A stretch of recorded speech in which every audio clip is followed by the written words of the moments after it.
welcome to Policing TV. I'm delighted to be back at the Western Australia Police Air Wing with Superintendent Paul Daly.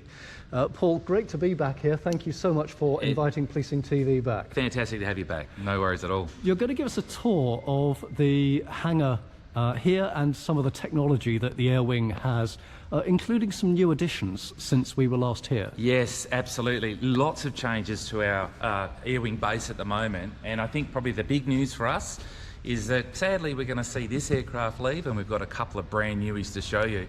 Just a quick little bit about this one though, affectionately known as Barry, a BK117B2. Doesn't mean a lot to everybody, but it's an old aircraft, 32 years old, and sadly it's going to be retired. We've done some homework with our project, we've got some funding, and we've got two really spectacular aircraft just next door to show you. This one has done 32 years of service, been involved in some really noticeable rescues, particularly off the coast of Western Australia, where some tankers have got themselves in trouble. We need to get winch crew off them. But like all good things come to pass, it's still operational. We can still use it, it can still fly, but we're just upgraded to, it's like driving the 1980s Holden Commodore, and we're upgrading to the Lamborghinis. Let's just take that, affectionately known as Barry, I think you said. Yep, Barry, we'll just give Barry a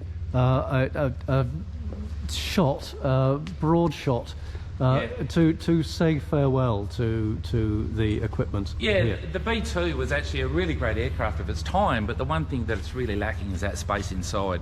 When we start to pack in mission role equipment that's operating the Fleurs, the Night Suns, it really starts to get squashy. So with this B2, really we were precluded from operating out the right-hand side of the aircraft because there was a great big tower with mission role equipment in it, which meant that all the winch, everything that was on the left-hand side, and really just restricted us. So moving up to the D3s, which we'll see in a minute, you can see the difference in the size and the difference in the capability it provided. But yeah, it's a wonderful aircraft. It's done us really well. They still fly today, and like anything, you look after it, it'll look after you. So wonderful looking aircraft. Let's step through and go and take a look at the new additions, just remarking on the winch simulator, which is just up the top here. Sure, this was a nifty bit of kit, and as far as we know, it's the only one in the Southern Hemisphere. We have literally built the insides of a helicopter and shrouded it in what you see there today, and it's configured exactly the way we need it to be. So now we've gone from a B2 to a D3 aircraft. Inside that's changed, so we reconfigured the anchor points, the comms, to feel like the guys are actually in the aircraft. Clearly it's a much safer way of learning to go in and out of the aircraft. They've only got that far to come down. The big blue pads there obviously to protect them. And then we try and get a little bit of simulation with the fan up there to make a bit of noise and blow them around. Get them working in that, and then we can pop them in the aircraft. So it's a really good stepping stone for us.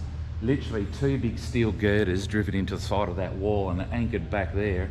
And then you see what we have there today. A great little bit of training kit.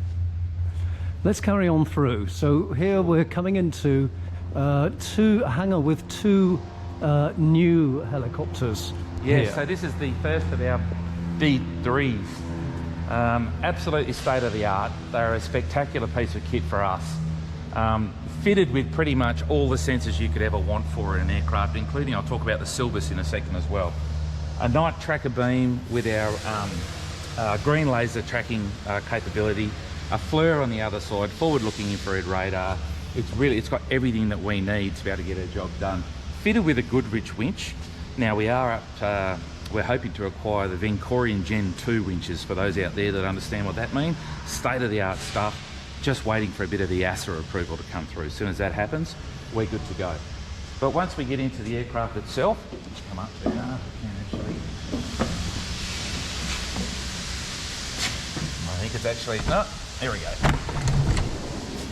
So we've taken a few things out of this in preparation for some servicing, but straight away you can see massive space.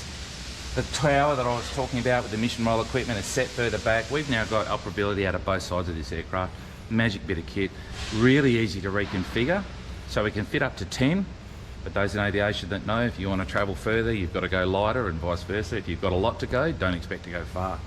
So engineers will configure this as quick as they can, obviously, and they're getting better at it. We're learning the aircraft, and so that we can do the mission role changing depending on what the mission is.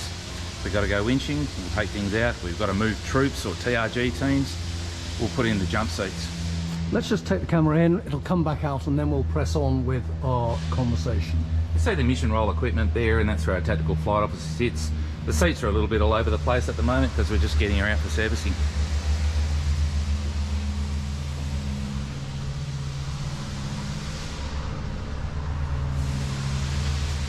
We currently, we were awarded in January the world record for most number of flight hours of an H145. Airbus awarded us that, and then we promptly went and beat it in February. So whilst quite an expensive exercise, it's certainly a great honour to think that these aircraft flew around, were the most flown aircraft and have been in the world today. There's something about Western Australia Police. I love my visits to Perth and Western Australia, in that you do fantastically well on technology. You do very well on kit. We're seeing one of the new helicopters here now.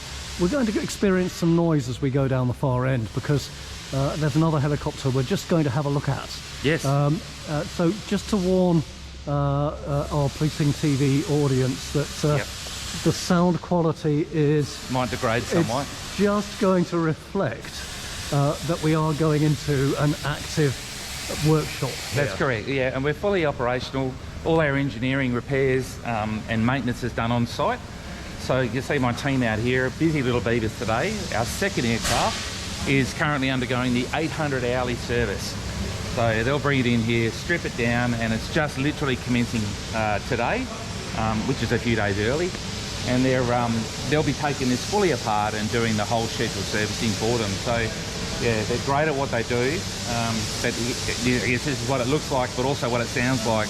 When the guys are busy, they're on the tools. It's a real hive of activity, but you know, they love it. It's, again, working on state-of-the-art machinery. They absolutely love what they do, and they're very good at what they do. I wish there was smell-o-vision as well, because there's just the smell, the scent of welding going on in the background. There's a welder active just over here. Yep. And it's just, when smell-o-vision comes along, we're going to pay you another visit. Yeah, sure, no worries.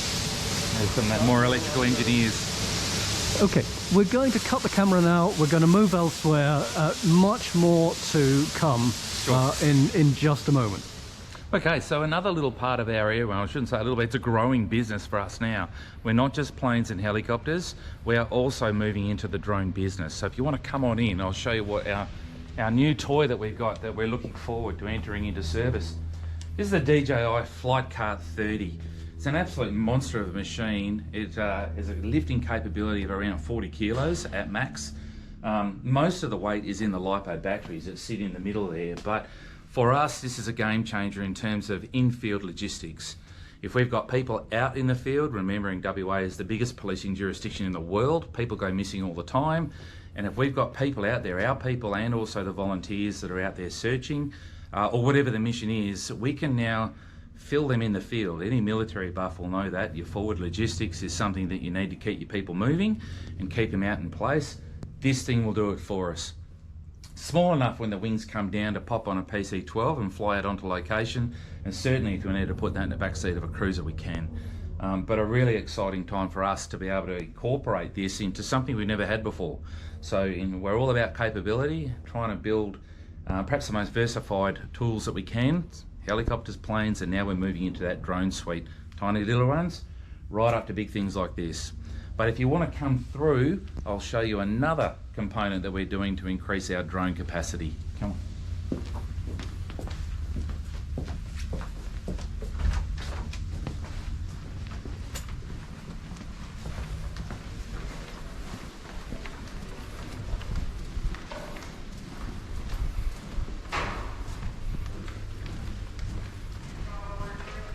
So what we're in the process of establishing now is our Drone in the Box program. Worldwide it's known as a drone as first responder, and that enables us to autonomous or semi-autonomously manage drones out in the field from a remote location to support our frontline guys. As coppers, we absolutely crave situational awareness. We never ever want to come back to a station going, Wish I'd known that prior to going to that job. So that's the sort of thing that we're looking to fill that gap from the moment someone's called us for help to us actually getting there. We've got eyes on the scene and we can get a real good appreciation for ourselves. Remember, witnesses will tell us certain things, but we can see holistically what's actually going on.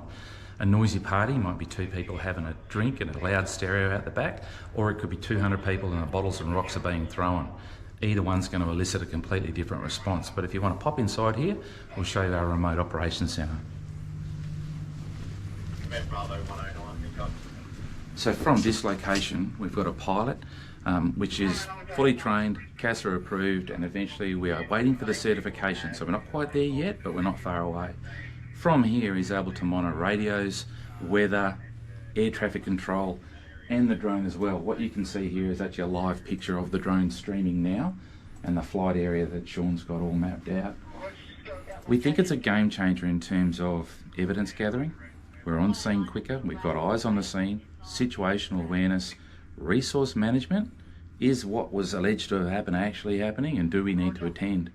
So it's giving us another dimension now. Instead of taking a job, waiting, sending a car, we're putting a drone straight over the top and going, absolutely, that incident is still occurring, or we're getting that situational awareness. So this again will be another way to complement our frontline staff and give them what they need, situational awareness. Well, there you go, guys. That's a quick update from what we're doing here in WA Police. Hope it was of interest and you enjoyed it. Bernard, really great to have you back again, and certainly would love to have you back whenever you're ready, and we'll hopefully have some good things on the go that you can show your people.